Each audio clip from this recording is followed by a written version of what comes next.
Assalamualaikum warahmatullahi wabarakatuh. Perkenalkan, kami dari kelompok 9 ingin mempresentasikan hasil diskusi kami tentang bipolar disorder.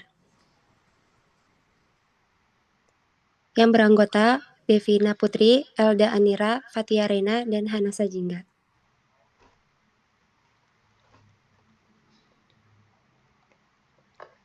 Selanjutnya, gangguan bipolar adalah kondisi kesehatan mental yang bersifat kronis dan episodik, yang berarti gangguannya muncul secara tidak pasti dan jarang terjadi dengan interval yang tidak teratur. Bipolar terjadi karena adanya gangguan psikologis dan gangguan keseimbangan neurotransmitter pada penderitanya yang menyebabkan penderita akan mengalami perubahan suasana hati yang ekstrim, konsentrasi, dan fokus.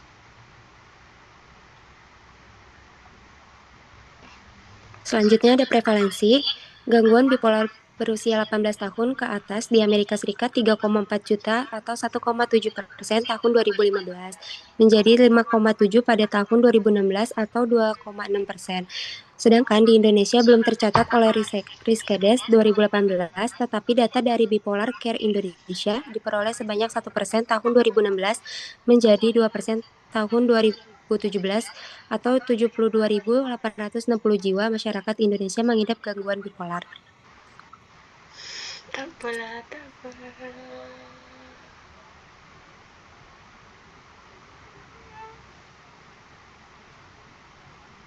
Selanjutnya ada klasifikasi berdasarkan jenis fase episode yang dapat terjadi. Ada gangguan bipolar tipe 1 dengan episode depresi dan manik yang dapat didiagnosis dari satu episode manik. Lalu gangguan bipolar tipe 2 dengan episode depresi dan hipomanik, gangguan siklotimik atau gangguan mood yang menyebabkan gejolak emosi dengan gejala hipomanik dan depresi yang tidak mencapai kriteria untuk episode depresi, dan gangguan bipolar tak tertentu lainnya dengan gejala depresif dan hipomanik yang tidak memenuhi kriteria diagnostik untuk gangguan yang disebutkan sebelumnya atau disebut dengan gejala subsindrom.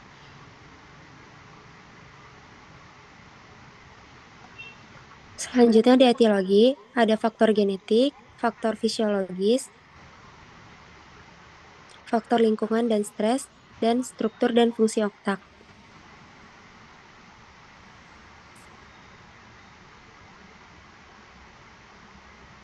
Selanjutnya ada patofisiologi. Untuk faktor-faktor penyebabnya itu ada genetik, ketidakseimbangan neurotransmitter, abnormalitas pada sirkuit saraf, dan faktor lingkungan. Kalau genetik itu resiko 85% pada kembar identik dan 5-12% pada keluarga derajat pertama menunjukkan komponen genetik yang kuat. Kemudian ada ketidakseimbangan neurotransmitter, adanya ketidakseimbangan pada neurotransmitter seperti serotonin, norepinefrin, dan dopamin berperan penting. Abnormalitas pada sirkuit saraf, ada disregulasi pada sirkuit otak depan, dan limbik juga menjadi faktor penyebabnya. Faktor lingkungan, kejadian traumatis, dan tekanan hidup dapat memicu atau memperburuk kondisi. Ketidakseimbangan atau abnormalitas pada faktor-faktor di atas menyebabkan gangguan pada kontrol penghambat sirkuit emosi. Hal ini pada akhirnya mengarah pada gangguan pada keseimbangan emosi yang merupakan karakteristik utama gangguan bipolar. Gangguan keseimbangan emosi ini bermanifestasi sebagai perubahan suasana hati yang bervariasi pada individu. Gangguan bipolar ditandai oleh fluktuasi antara dua kutub suasana hati ekstrim, yaitu periode mania atau hipomania dan periode depresi. Periode mania durasinya itu minimum 1 pekan dan seringkali membutuhkan rawat inap. Gejala utamanya itu suasana hati meningkat atau ekspansif dan mudah tersinggung. Peningkatan pergolakan atau perilaku yang mengarah ke tujuan.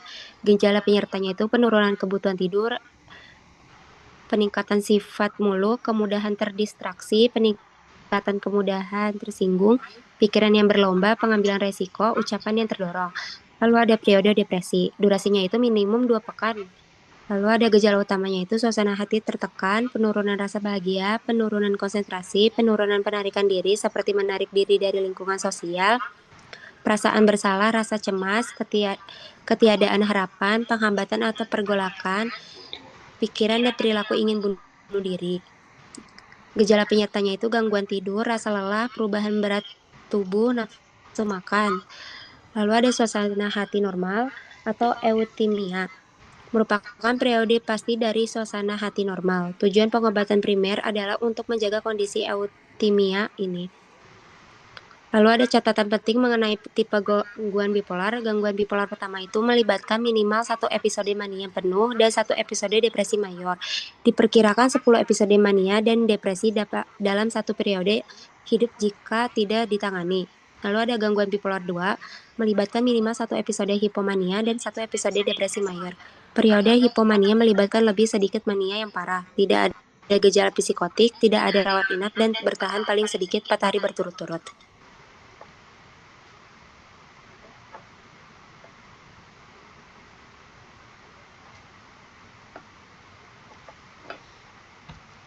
Selanjutnya ada faktor risiko. Yang pertama, usia rata-rata timbulnya bipolar tampaknya terjadi pada awal usia 20-an. Temuannya bervariasi antara 20-30 tahun.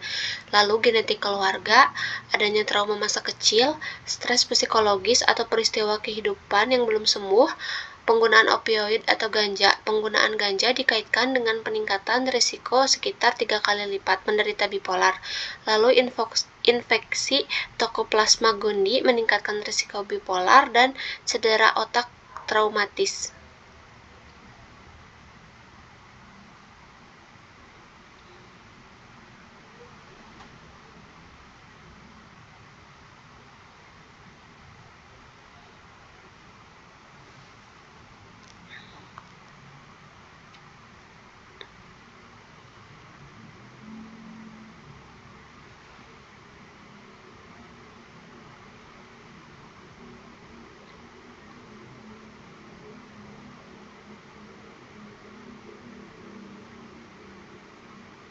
Selanjutnya ada manifestasi klinis. Episode depresi ditandai dengan suasana hati yang buruk, kehilangan minat, perasaan sedih, putus asa, kecemasan, kegelisahan batin, serta serangan panik. Dan psikomotorik cenderung lambat. Selanjutnya, episode depresi berat dapat muncul pada pasien jika terdapat 5 atau lebih gejala berikut. Antara lain suasana hati yang tertekan yang dirasakan hampir sepanjang hari, berkurangnya minat terhadap hal-hal yang sebelumnya dinikmati pasien, insomnia, kehilangan tenaga hampir setiap hari. Lalu ada episode hipomanik, yaitu bentuk gejala yang lebih ringan dari episode manik. Pada periode ini, suasana hati pasien persisten dan sama terus-menerus yang berkurang selama 4 hari dapat berupa peningkatan suasana hati atau cenderung sensitif terhadap banyak hal. Gejalanya kegelisahan psikomotorik berupa gerakan berulang mengetukkan jari, menggerakkan badan, tidak dapat duduk yang dirasakan hampir sepanjang hari, berkurangnya minat terhadap hal-hal yang sebelumnya dinikmati pasien, insomnia, kehilangan tenaga hampir setiap hari. Lalu ada episode hipomanik, bentuk gejala yang lebih ringan dari episode manik. Pada periode ini suasana hati pasien persisten dan sama terus-menerus yang berlangsung pada selama 4 hari dapat berupa peningkatan suasana hati atau cenderung sensitif terhadap banyak hal. Gejalanya kegelisahan psikomotorik berupa gerakan berulang, mengetukkan jari, menggerakkan badan, tidak dapat duduk diam, atau bicara lebih cepat karena atau berbicara secara berlebihan dan bertele-tele. Kesulitan untuk tidur, perasaan senang berlebihan dalam mengerjakan sesuatu atau tidak sampai mengganggu aktivitas sosial maupun pekerjaan pasien. Next.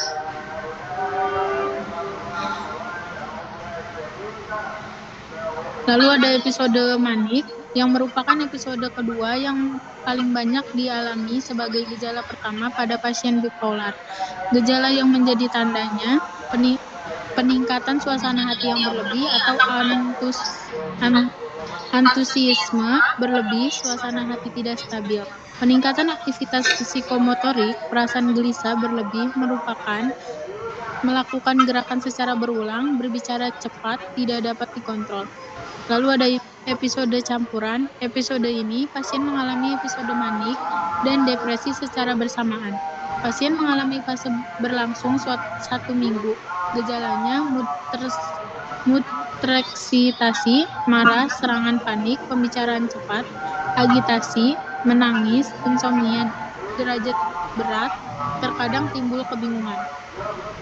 Next.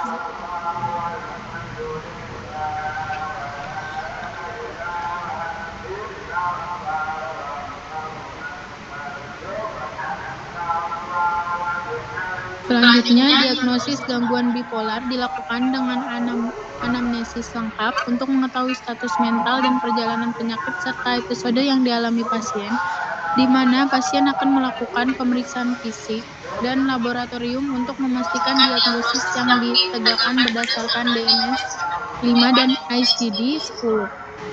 Di sini ada tabel yang menjelaskan ringkasan dari naratif gangguan bipolar. Gangguan bipolar adalah gangguan suasana hati yang ditandai oleh perubahan ekstrim antara dua kondisi utama, yaitu episode depresi dan episode mania atau hipomania. Yang pertama ada episode depresi. Pada fase ini, pasien mengalami suasana hati yang sangat sedih, kehilangan minat terhadap aktivitas sehari-hari, merasa lelah, tidak berenergi, hingga memiliki pikiran untuk bunuh diri.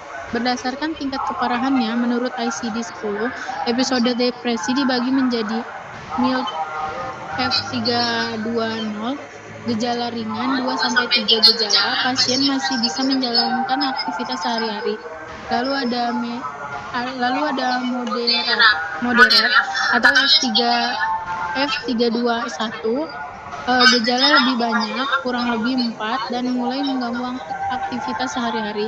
Lalu ada tanpa psikosis F322, gejala berat disertai resiko bunuh diri, tapi tanpa halusinasi atau delusi. Lalu ada severe dengan psikosis F323, sama seperti sebelumnya, tapi disertai gejala psikotik seperti halusinasi, delusi, atau kondisi stupor seperti tidak sadar. Lalu ada episode mania dan hipomania. Pada fase ini, suasana hati meningkat secara ekstrim. Pasien menjadi sangat bersemangat, bicara cepat, tidur sedikit, tapi tetap berenergi dan memiliki ide-ide besar atau terlalu percaya diri. Klasifikasi berdasarkan ICD-10 dan DSM-5, hipomania ICD-10 F30 0, DSM-5 hipomanik episode, gejala berlangsung kurang lebih 4 hari, bersifat ringan, tidak menyebabkan gangguan berat dalam pekerjaan atau hubungan sosial. Mania tanpa psikosis F301 atau manik episode DSM-5, gejala berat yang berlangsung kurang lebih 7 hari, bisa mengganggu aktivitas dan mungkin butuh perawatan. Mania dengan psikosis F32 disertai gejala psikotik seperti delusi, halusinasi, atau perilaku ekstrim yang mengganggu komunikasi. Yang terakhir ada siklus bipolar. Pasien dengan gangguan bipolar bisa mengalami pergantian suasana hati antara episode depresi dan episode mania atau hipomania. Dengan atau tanpa periode normal, diantaranya perubahan ini bisa terjadi dalam hitungan minggu, bulan, bahkan tahun. Next.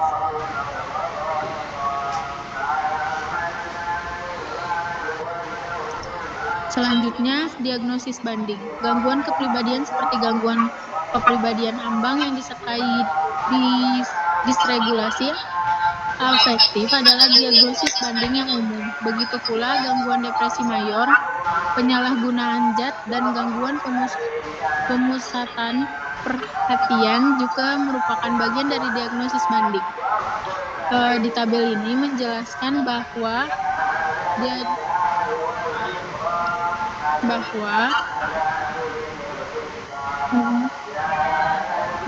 diagnosis banding ini merupakan gangguan bipolar, bisa terlihat mirip dengan beberapa gangguan jiwa lainnya, namun ada ciri khas yang membedakan. Berikut ini kondisi yang sering disalahartikan sebagai bipolar, dan cara membedakannya itu ada 3. Yang pertama ada personality disorder atau gangguan kepribadian. Gejalanya mirip Gejalanya mirip, seperti emosi yang stabil, reaktif, dan suasana hati yang mendadak berubah. Dan bedanya dengan bipolar itu, pada gangguan kepribadian, gejalanya itu bisa menetap dan berlangsung lama. Bukan munculnya dalam episode, perubahan suasana hati sering kali dipicu oleh lingkungan sosial, misalnya konflik atau penolakan, dan bukan muncul spontan seperti pada bipolar. Yang kedua ada psikotik disorder atau gangguan psikotik. Gejalanya mirip seperti halusinasi dan delusi. Bedanya dengan bipolar, jika gejala manik seperti energi tinggi dan kurang tidur munculnya sebelum gejala psikotik, maka lebih mengarah ke bipolar dengan gejala psikotik. Gejala psikotik pada bipolar biasanya sesuai dengan mood, misalnya merasa hebat saat manik, merasa bersalah saat depresi. Yang ketiga ada akut inoksation atau keracunan akut zat. Gejalanya mirip seperti gelisah, pikiran cepat, halusinasi, mudah terdistraksi. Bedanya dengan bipolar, zat seperti kokain, amfetamin, LSD, kortikosteroid bisa menyebabkan gejala mirip mekanik. Tapi jika gejalanya hilang seperti zat dihentikan, maka bukan bipolar. Tidak adanya riwayat bipolar dan adanya penggunaan zat tertentu sangat membantu membedakannya. Next.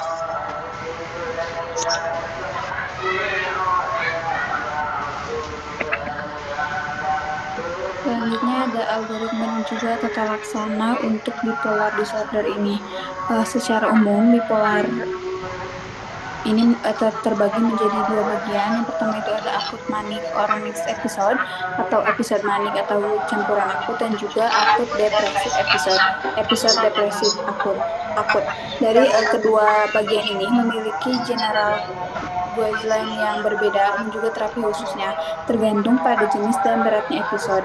Kemudian bisa dilihat di bagian kiri atas itu yang general guidelines untuk hipomania. Yang pertama itu dievaluasi dulu penyebab sekunder mania, misalnya seperti penggunaan alkohol dan juga penggunaan narkoba. Kemudian dihentikan antidepresan, hentikan atau kurangi stimulan dan kafein jika memungkinkan, tangani penyalahgunaan zat, dan juga dorong nutrisi yang baik, termasuk asupan protein dan asam lemak esensial seperti olahraga, tidur cukup, mengelola stres, dan juga terapi psikososial. Kemudian bisa dilihat di bagian hipomania itu, langkah pertamanya itu bisa diberikan atau dioptimalkan stabilizer mood saat ini, atau juga seperti lithium, valproat, carbamazepine, atau juga SGA, second generation antipsikotik. Kemudian dilakukan di pertimbangan benzodiazepin seperti lorazepam atau clonazepam untuk jangka pendek bila ada agitasi atau insomnia. Kemudian bisa juga diberikan orcabazepin sebagai alternatifnya. Kemudian langkah keduanya, jika tidak ada respon, bisa diberikan kombinasi dua obat seperti lithium dan juga antikonvulsan atau SGA tambah antikonvulsan, dan juga dua antikonvulsan atau kombinasi lainnya. Kemudian bisa dilihat di bagian manianya. Langkah pertamanya itu dioptimalkan mood stabilizer yang sudah digunakan, kemudian dimulai regimen baru dengan satu obat mood stabilizer atau kombinasi dua obat seperti lithium, valproat, dan juga SGA atau benzodiazepin, dan juga antipsikotik tambahan. Kemudian jangan ditambahkan antipsikotik, dan juga alternatif jika tidak ada responnya itu bisa diberikan oxcarbazepin. Kemudian langkah keduanya, jika tidak ada respon, dipertimbangkan kombinasi 3 obat seperti lithium, antikonvulsan, dan juga antipsikotik, atau juga antikonvulsan, dan juga antipsikotik. Langkah ketiganya itu bisa dipertimbangkan ECT atau elektrokonvulsif terapi, terutama untuk psikosis atau katatonia, atau juga clorazepin untuk penyakit yang sangat refraktar. Kemudian bagian duanya itu, bagian kanan ada akut depresi episode. Yang pertama itu dievaluasi dulu penyebab sekundernya, hentikan antipsikotik dan benzodiazepin atau agen sedatif hipnotik jika memungkinkan. Kemudian ditangani penyalahgunaan zat, dan juga didorong nutrisi seperti olahraga, tidur yang cukup, dan juga pengurangan stres, dan juga terapi psikososial. itu ada stage-nya, yaitu moderat depresif atau episode ringan sampai sedang.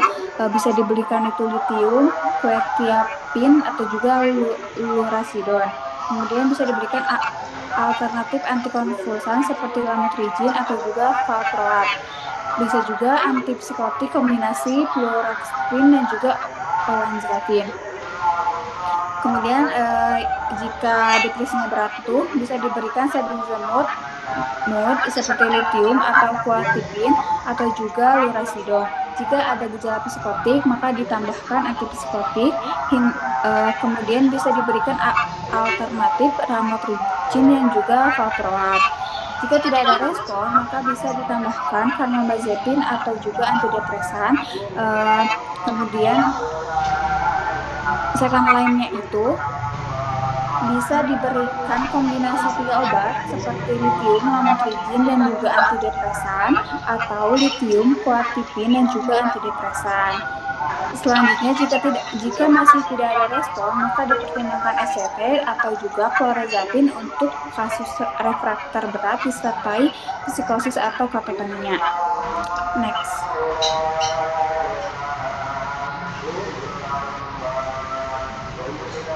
Selanjutnya ada terapi farmakologi, yaitu yang pertama adalah chlorpromazine dengan dosisnya dewasa itu 25-50 mg tiap 6-8 jam. Untuk mekanisme kerjanya ini, obat ini tuh memblokir reseptor postsinaptik di otak dan menghambat pelepasan hormon hipotalamus dan hipofisis. Kontraindikasinya itu riwayat hipersensitivitas terhadap chlorpromazine maupun obat dari golongan fenotiazin lainnya seperti flufenazine atau promazine. Efek sampingnya itu kantuk, mulut kering, hidung tersumbat, penglihatan buram, sembelit, impotensi, sulit organisme. Lalu ada divalproat dengan dosis dewasa itu 750 mg per hari dibagi dalam beberapa jadwal konsumsi. Untuk mekanisme kerjanya itu bekerja dengan meningkatkan kadar asam gamma aminobutyric di otak. Kontraindikasinya itu penyakit hati aktif atau gangguan fungsi hati. Efek sampingnya diare, kantuk, pusing, rambut rontok, kelihatan buram atau ganda.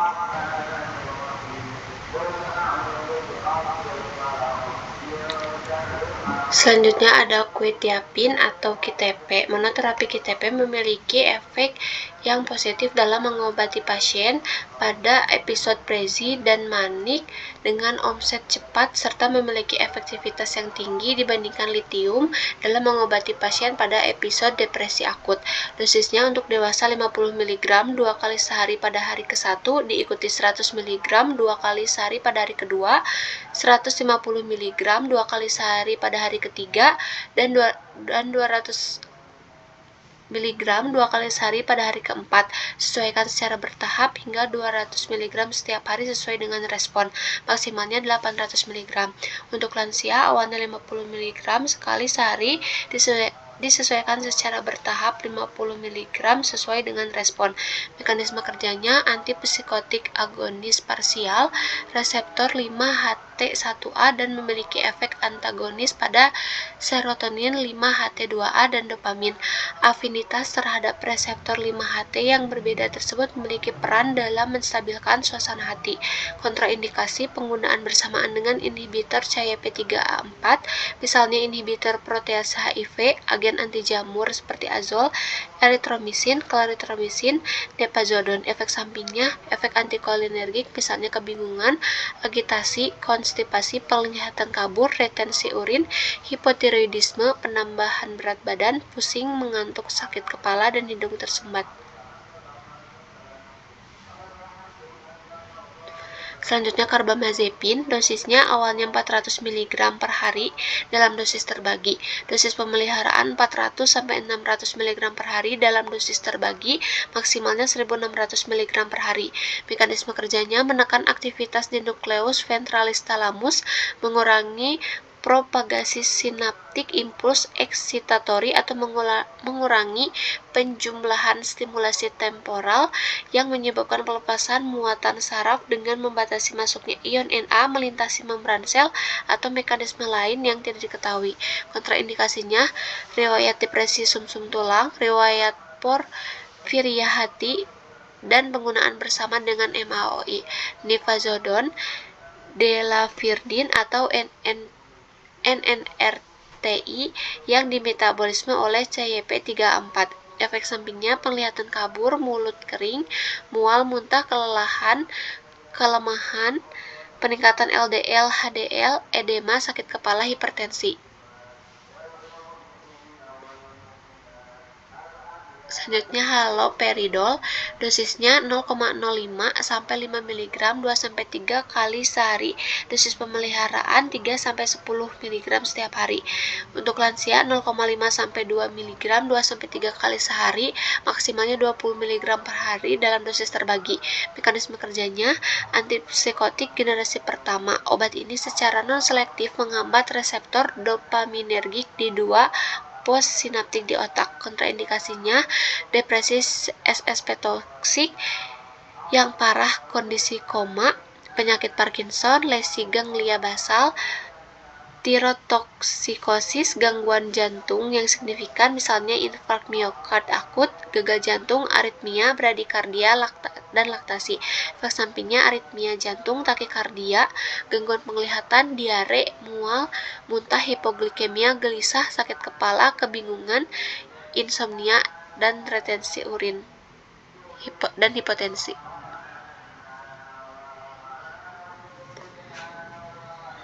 Selanjutnya ada phenytoin dengan dosis awal 300 mg dalam 2 dosis terbagi, pemeliharaan 300 sampai 400 mg per jam, maksimalnya 600 mg. Mekanisme kerjanya memblokir saluran natrium membran yang bergantung pada tegangan yang bertanggung jawab untuk meningkatkan potensial aksi. Kontraindikasinya hipersensitivitas terhadap phenytoin atau hidatoin lainnya merupakan kontraindikasi penggunaan phenytoin. Kehamilan merupakan kontraindikasi mutlak lainnya untuk penggunaan phenytoin. Efek sampingnya ruam, sedetasi, neuropati, perifer, ensefalopati, phenytoin, psikosis disfungsi, lokomotor, hiperkinesia, anemia megaloblastik. Next.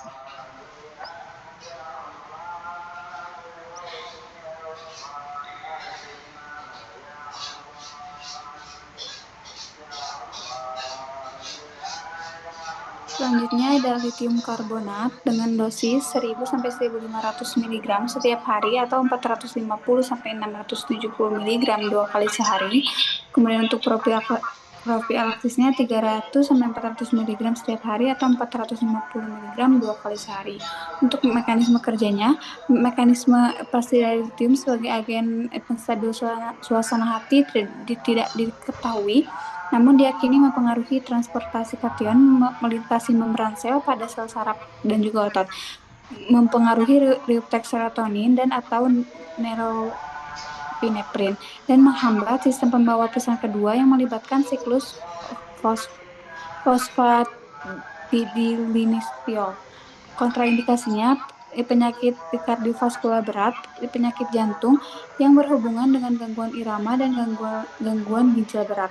Kemudian efek samping yang diberikannya itu gagal jantung, hiperparatiroidisme, hiperkalemia, hipotiroidisme, dan juga diabetes insipidus. Next.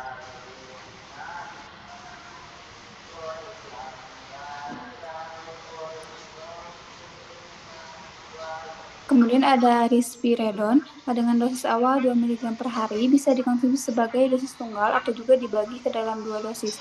Dosis bisa ditingkatkan menjadi 4 mg per hari sejak hari kedua. Dosis perawatan biasanya 4-8 mg per hari. Dosis maksimalnya itu di 16 mg per hari. Untuk mekanisme kerjanya, menempati dan menghambat reseptor dopaminergik D2 di otak untuk sementara, sehingga membatasi neurotransmisi dopaminergik. Untuk kontraindikasinya, penggunaan pada pasien dengan hipersensitivitas terhadap risperidon atau poliporidin sebagai metabolitnya. Efek sampingnya itu agitasi, kecemasan, konstipasi, mengantuk, peningkatan berat badan, dan gejala ekstrapiramidal.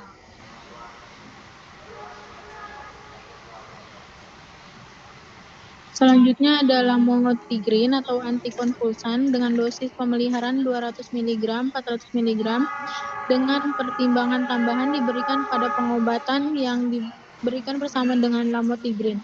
Mekanisme kerja obat antikonvulsan pada saluran natrium dan kalsium berdampak pada neurotransmitter tertentu seperti dopamin, serotonin, dan GABA, yang kemudian mampu menghasilkan efek yang mengurangi gejala mania dan depresi yang terjadi pada gangguan bipolar.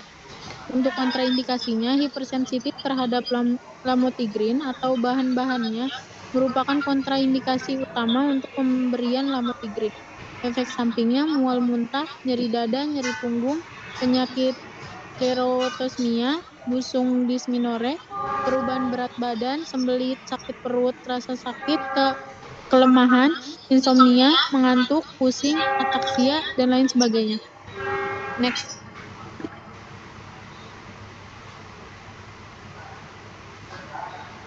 Selanjutnya ada ariprazol dengan dosis monoterapi 15 mg per hari. PO pada awalnya dapat ditingkatkan secara bertahap, tidak melebihi 30 mg per hari. Mekanisme kerjanya agonis parsial pada reseptor dopamin D2 dan serotin 5-HT1A serta antagonis pada reseptor 5-HT2A. Kontraindikasinya hipersensitivitas terhadap obat misulpred, ariprazol, keduanya meningkatkan toksisitas yang lainnya dengan lainnya. Efek sampingnya sakit kepala, agitasi, sulit tidur, kecemasan, mual, dan muntah. Next. Selanjutnya ada terapi elektrokonvulsif atau ECT. Terapi tersebut merupakan suatu jenis pengobatan somatik di mana arus listrik digunakan pada otak melalui elektroda yang ditempatkan pada pelipis.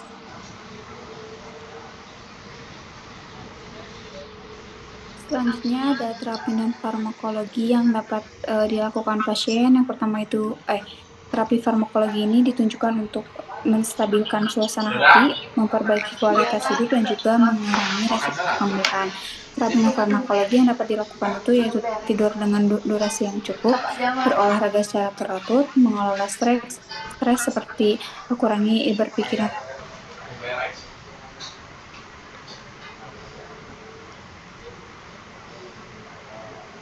berat dan juga membuat cemas.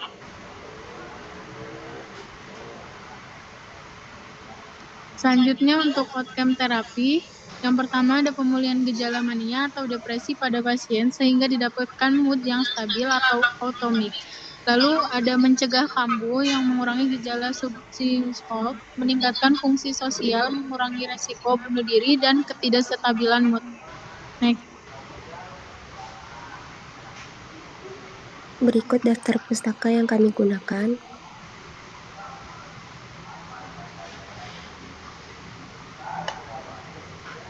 Selanjutnya mohon maaf apabila ada kekurangan. Assalamualaikum warahmatullahi wabarakatuh.